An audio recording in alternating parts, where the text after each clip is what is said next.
तो आज हम लोग स्टार्ट करेंगे class 10th mathematics chapter 1। First chapter क्या है इसमें आपका? फर्स्ट चैप्टर है आपका रियल नंबर। तो रियल नंबर क्या होता है ये तो आपको मालूम होगा।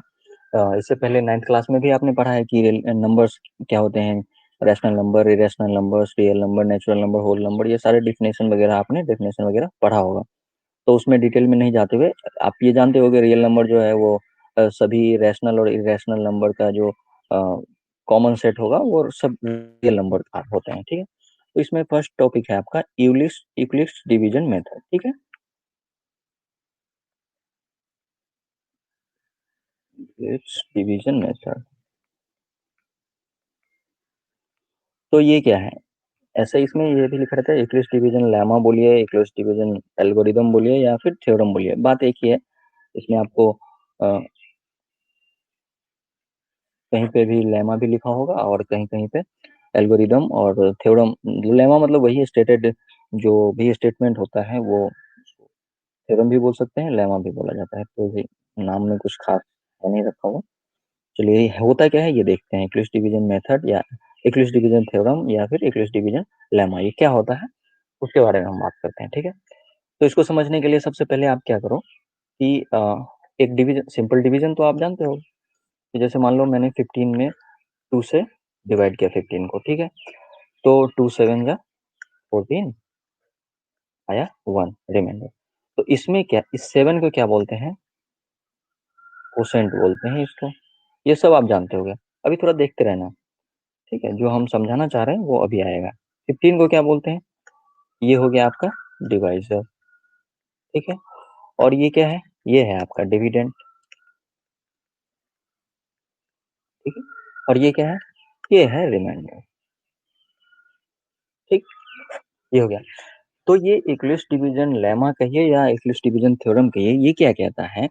ये कहता है कि आपका जो डिविडेंड है, dividend will be equal to, ये पहले भी आपने पढ़ा होगा, बस ये नाम नया आ गया है, इक्लिप्स डिवीजन थ्योरम और लेमा। ठीक है, divisor into quotient plus remainder. ठीक है, ये है आपका यूक्लिड्स डिवीजन थ्योरम। और इसमें रिमाइंडर पे एक कंडीशन क्या है कि रिमाइंडर जीरो से तो जीरो होगा या जीरो से बड़ा होगा, और ये डिवाइजर से छोटा होगा। ठीक है, रिमाइंडर जो है जीरो या जीरो से बड़ा होगा और क्या होगा, डिवाइजर से छोटा होगा, लेस देन डिवाइज। ठीक है, डिवाइजर से ये होगा छोटा और जीरो से तो बड़ा होगा। ये जो आपने पहले भी पढ़ा होगा, यही है आपका यूक्लिड्स डिवीजन लेमा और यूक्लिड्स डिवीजन थ्योरम। अब इसी को अलग अलग तरह से बोला जाता है और इसमें अलग अलग मेथड से दिखाया गया है। अब हम इसमें चैप्टर में क्या करेंगे कि हम एचसीएफ फाइंड करने के लिए इस मेथड का यूज करेंगे। ठीक है, वो कैसे यूज करेंगे उसके बारे में हम देखते हैं। एचसीएफ फाइंड करने, एचसीएफ क्या होता है ये तो आपने पढ़ा होगा, और अगर नहीं पढ़ा है तो भी देख लेते हैं थोड़ा सा। मैं देखो, जैसे एचसीएफ, सबसे पहले तो ये क्या होता है? ये है हाईएस्ट कॉमन फैक्टर। ठीक है,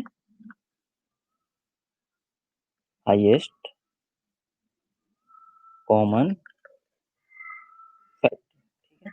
और क्या होता है इसके बारे में आपने थोड़ा बहुत तो इससे पहले पढ़ा ही होगा, और इसलिए हम थोड़ा सा रिवाइज करेंगे इसको, और फिर अपने जो ये इक्लिप्स डिविजन लेमा है उसके मेथड से इसको कैसे फाइंड करते हैं उसके बारे में बात करेंगे। हाईएस्ट कॉमन फैक्टर होता है मतलब किसी भी 2 3 4 जो भी गिवन नंबर है उसके में जो कॉमन फैक्टर है।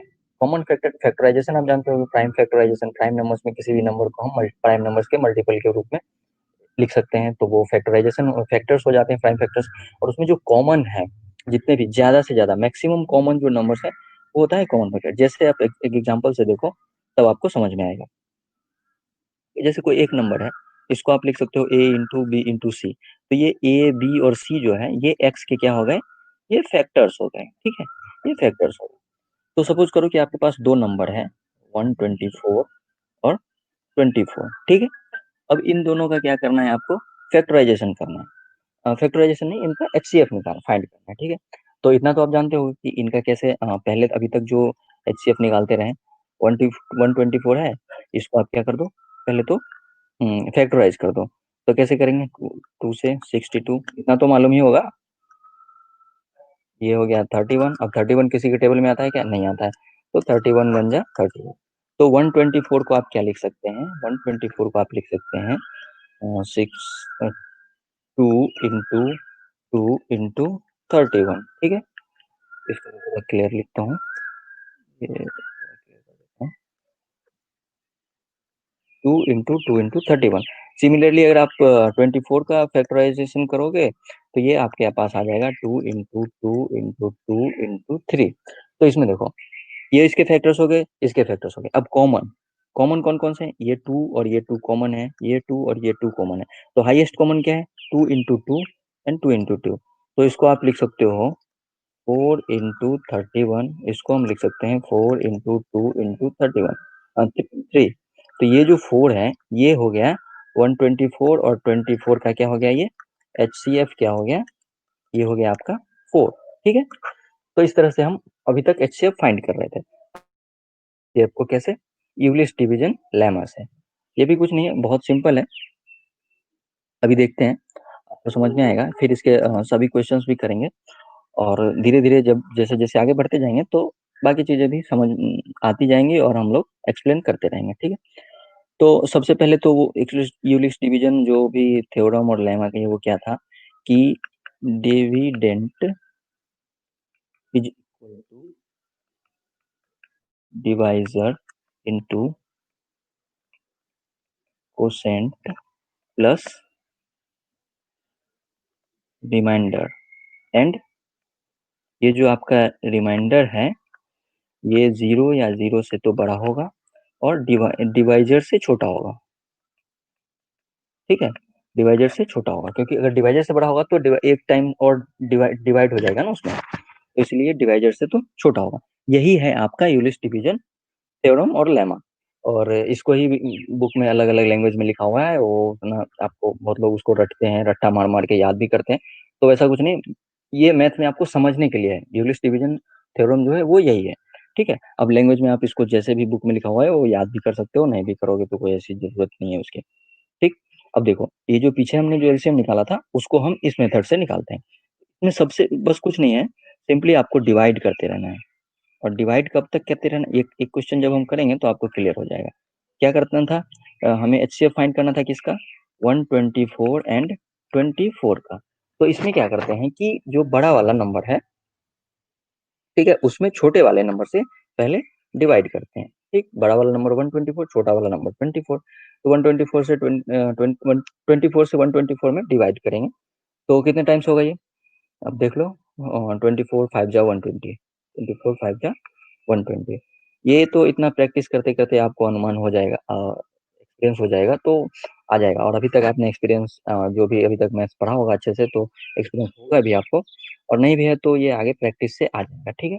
तो इसमें क्या है, क्या आया क्वेश्चन, क्या आया आपके पास? 5। और रिमाइंडर क्या है? 4। और डिवाइजर क्या है? तो 24। और डिविडेंड क्या है? तो 124।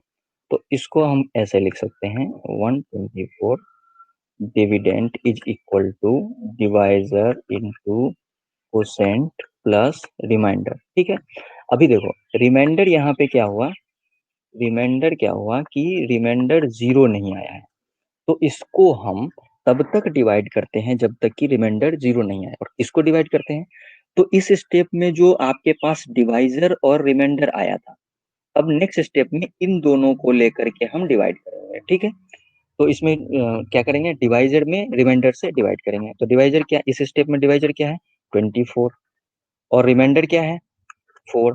तो 24 में 4 से हम डिवाइड करेंगे, 4 6 जा 24।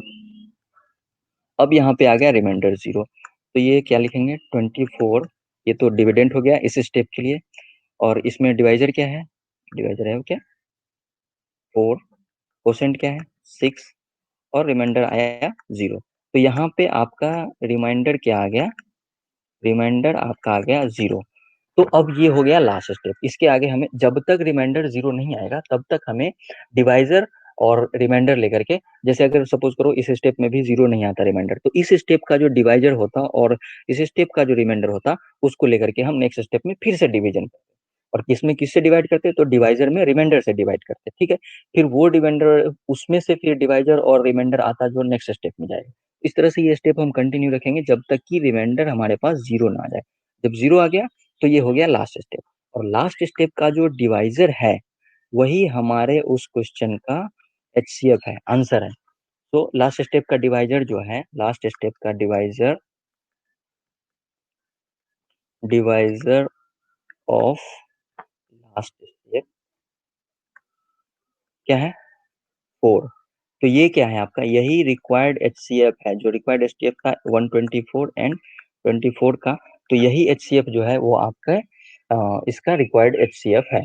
तो इस तरह से हम ये मेथड फॉलो करते हैं, ठीक है। तो देखते हैं कि रिमाइंडर जहाँ जीरो नहीं आया उसको कंटिन्यू रखते हैं, डिवाइजर और रिमाइंडर को लेकर के डिवीजन को कंटिन्यू करते हैं। फिर जब जहाँ पर रिमाइंडर जीरो आ गया, उस स्टेप का जो डिवाइजर था वही रिक्वायर्ड एचसीएफ है, जो हमें गिवन नंबर का एचसीएफ होगा। और उस स्टेप के दौरान जितने भी डिवाइजर और रिमाइंडर आए हैं उन सब का एचसीएफ लास्ट स्टेप वाला डिवाइजर होगा। ये कैसे है, ये आप जब नेक्स्ट क्वेश्चन देखोगे तो आपको ये, और इससे एक और क्वेश्चन एग्जाम्पल लेकर करते हैं, फिर और भी अच्छे से क्लियर होगा आपका। चलिए चलते हैं नेक्स्ट क्वेश्चन, एक और एग्जांपल करते हैं, ठीक है। तो नेक्स्ट एग्जांपल है आपका कि यूलिस डिवीजन मेथड और यूलिस डिवीजन लेमा यूज करके आपको 135 एंड 225 का एचसीएफ फाइंड करना है, ठीक है। अभी एचसीएफ फाइंड करना है आपको 135 और 225 का। तो सबसे पहले क्या करते हैं, कुछ नहीं, सिंपल ये डिवीजन मेथड से एचसीएफ फाइंड करना है। बस एक नाम आ गया है इंग्लिश डिवीजन, इसको देखकर कुछ घबराना नहीं है। बस वो method divisor equal to no dividend equal to divisor into quotient plus remainder, ये करते जाना है और तब तक करना है जब तक कि रिमाइंडर जीरो नहीं आ जाता, ठीक। चलिए करते हैं। तो सबसे पहला स्टेप क्या करेंगे, चलिए इसमें देखिए बड़ा नंबर कौन सा है 225, तो 225 में छोटा नंबर कौन सा है 135, 135 से डिवाइड करेंगे। ये 1 टाइम्स लगेगा, कोई भी बता देगा, जो मैथमेटिकली पैदल भी होगा वो भी बता सकता है, ठीक है। अब इसको, ये तो आ गया आपका 0 और ये आ गया आपका 9, तो 90। यहाँ से इलिप्स लेमा से इसको कैसे लिखेंगे, 225 इज इक्वल टू, डिवाइजर क्या है इसमें 135, क्वोशेंट क्या आया 1 प्लस रिमाइंडर क्या आया 90। अब देखो क्या रिमाइंडर को, अब मैं पूरा रिमाइंडर नहीं लिखे, अब रिमाइंडर को सिर्फ आर से मैं डिनोट कर रहा हूँ, ठीक है। तो रिमाइंडर यहाँ पे जीरो आया क्या, नहीं। तो रिमाइंडर अगर जीरो नहीं आया तो इसका जो डिवाइजर था और इसका जो रिमाइंडर था उसको लेकर के नेक्स्ट स्टेप में फिर से डिवीजन करेंगे। तो किसमें, डिवाइजर 135 में 90 से डिवाइड करेंगे। डिवाइड किया तो 90 से 1 टाइम्स लगेगा, इसमें भी 1 टाइम्स 5 4। तो इस स्टेप में क्या आया 135 is equal to 90 into 1 plus 45। क्या यहाँ रिमाइंडर जीरो आया, नहीं, रिमाइंडर यहाँ भी जीरो नहीं आया। तो फिर नेक्स्ट स्टेप, एक स्टेप फिर नेक्स्ट आगे करेंगे। इसमें इसका डिवाइजर कितना 90, इसका रिमाइंडर कितना 45, तो 90 में डिवाइड करेंगे हम 45, ठीक है। अब ये 2 टाइम्स में 90 तो कैंसिल हो गया, आ गया जीरो। तो क्या आया 90 is equal to 45 into 2 plus zero. अब यहाँ पे देखो रिमाइंडर आ गया जीरो। अब रिमाइंडर जब जीरो आया मतलब ये अब लास्ट स्टेप हो गया। इसका जो डिवाइजर है वही हमारा रिक्वायर्ड एचसीएफ है। इसका डिवाइजर कितना है 45। तो इसमें एक चीज और देखने वाली बात है, ये 45 जो है ना आपका, ये एचसीएफ है 135 और 225 का तो है ही, साथ में ये 90 और 45 का भी एचसीएफ है, 135 और 90 का भी एचसीएफ है। इस स्टेप में जितनी बार हमने डिवाइड किया है और जितनी बार ये डिवाइजर और डिविडेंड आए हैं उन सब का एचसीएफ क्या होगा 45 होगा। तो लास्ट स्टेप डिवाइजर जो है, लास्ट स्टेप डिवाइजर आपका क्या है 45। It is the HCF of 135 and 225 तो है ही, ये एचसीएफ है ऑफ 135 एंड 90 भी इसका, जो इसके रास्ते में मतलब इस स्टेप में जितने भी नंबर हैं उन सब का एचसीएफ है। ये एचसीएफ हो जाएगा आपका 90 एंड 45 का भी। ये बस मैं आपको समझाने के लिए बता रहा हूँ कि एक आपको एक्स्ट्रा कुछ इन्फॉर्मेशन आ जाए, ठीक है। तो ये होता है इंग्लिश डिवीजन लेमा, जिसके थ्रू हम लोग इसका क्या निकाल रहे हैं एचसीएफ, ठीक। चलिए और कुछ करना है? अ, ये आपका, अब हाँ एक चीज और, इसको क्या बोलते हैं, इसको आप यूक्लिड्स डिवीजन एल्गोरिदम बोलते हैं। एल्गोरिदम क्या होता है? एल्गोरिदम होता है कि series of steps to solve a problem. Algorithm कुछ नहीं है, वो सीरीज ऑफ स्टेप्स है। मतलब एक स्टेप की सीरीज है कि इस स्टेप के बाद ये स्टेप करना है, इस स्टेप के बाद ये स्टेप करना है टू सॉल्व एनी प्रॉब्लम। कोई भी एक प्रॉब्लम है, क्वेश्चन है, जैसे ये इसका एचसीएफ फाइंड करना है, ये आपका क्वेश्चन था और इसके लिए हमने इतने स्टेप्स किए, तो इसी को बोलते हैं एल्गोरिदम। कुछ नहीं है वो, PROB प्रॉब्लम। ठीक है, तो एल्गोरिदम कुछ नहीं, वो सीरीज ऑफ स्टेप्स है जिससे हम लोग क्या करते हैं, कोई भी एक प्रॉब्लम को सॉल्व करते हैं। और जो कि ये इक्लिप्स लेमा के थ्रू हम लोग ये स्टेप्स फॉलो कर रहे हैं, इक्लिप्स लेमा का स्टेप्स फॉलो कर रहे हैं, इसलिए Eclipse lemma Eclipse division algorithm भी इसको बोलते हैं। ठीक है, तो यूक्लिड्स, यूक्लिप्स नहीं, इक्लिप्स। ठीक है, तो ठीक है, नाम में क्या रखा है, मेथड समझो और क्वेश्चन सॉल्व आना होना चाहिए ढंग से। ठीक है, बट एग्जाम में आपको नाम भी ठीक से लिखना पड़ेगा, तो उसका आप ध्यान रखना। मुझे पता है आप लोग मेरे से ज़्यादा टैलेंटेड हो, तो आप याद करेंगे।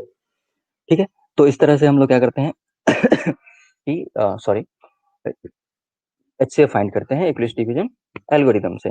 एल्गोरिदम कुछ नहीं है, सीरीज ऑफ स्टेप्स है, इस स्टेप के बाद ये स्टेप, इस स्टेप के बाद ये स्टेप, इस तरह से करते हैं, तो वही हो गया आपका एल्गोरिदम, उसको कहते हैं। ठीक, तो इस तरह से HCF फाइंड करते हैं। अगर आप चाहो तो एक क्वेश्चन और कर लो।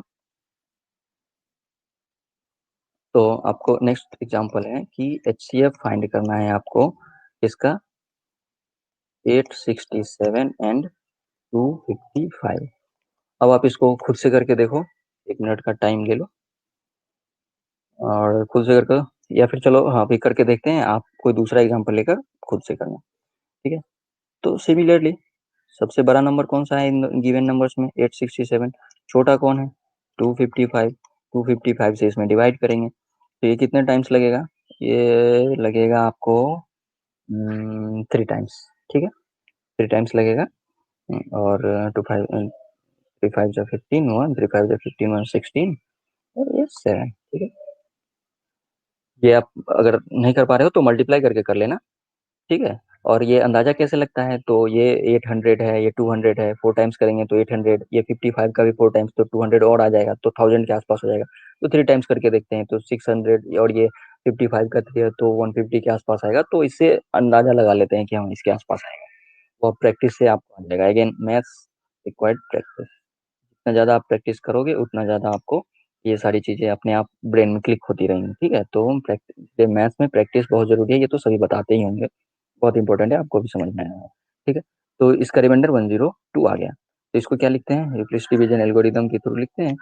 867 इज इक्वल टू क्या हो जाएगा, divisor into quotient plus remainder, और रिमाइंडर यहाँ पे 0 नहीं है। ठीक है, तो क्या करेंगे, इसका फिर इस स्टेप के डिवाइजर और रिमाइंडर को लेंगे और उसके बाद फिर से उसमें डिवाइड करेंगे, तो डिवाइजर हो गया 255 और रिमाइंडर हो गया 102। अब ये इस डिवीजन के लिए ये तो डिविडेंड हो गया और ये डिवाइजर हो गया।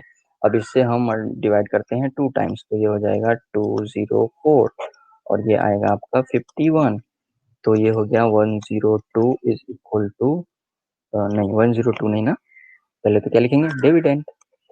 मैंने गलत लिख दिया, तो आपको पकड़ना चाहिए 255, और ये भी मैंने शायद गलत लिखा है, ये 255 है। ठीक, 255 is equal to divisor into quotient plus reminder.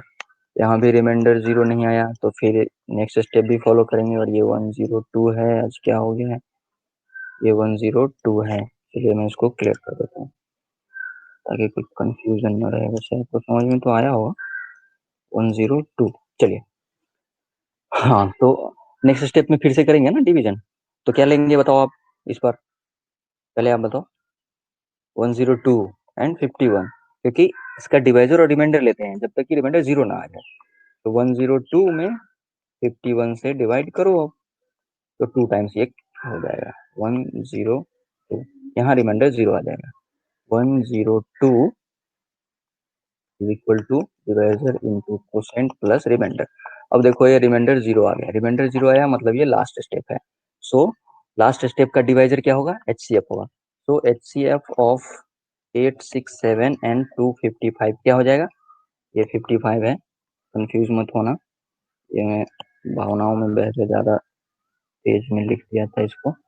255 ये क्या हो जाएगा, 51, ये हो गया आपका स्टेप आंसर। तो लास्ट स्टेप का जो डिवाइजर है वही HCF होता है, यूक्लिड डिवीजन एल्गोरिदम ये है। और इस तरह से इस तरह से आप कर सकते हो क्वेश्चन को सॉल्व। ठीक है, तो यहाँ तक रखते हैं और इसके आगे फिर से क्या करेंगे, इसके आगे नेक्स्ट पार्ट में पढ़ते हैं। Okay, thank you very much. ठीक है ना, तो इतना रखते हैं, ये आपका HCF हो गया। तो यूक्लिड डिवीजन एल्गोरिदम मुझे उम्मीद है कि आपको समझ में आया होगा। इसके आगे फिर कुछ क्वेश्चंस करेंगे, जैसे कुछ एग्जांपल वगैरह करेंगे,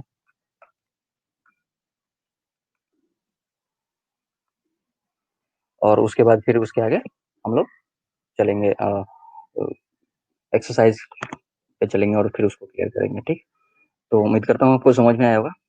ठीक है, थैंक यू वेरी मच, मिलते हैं नेक्स्ट पार्ट में।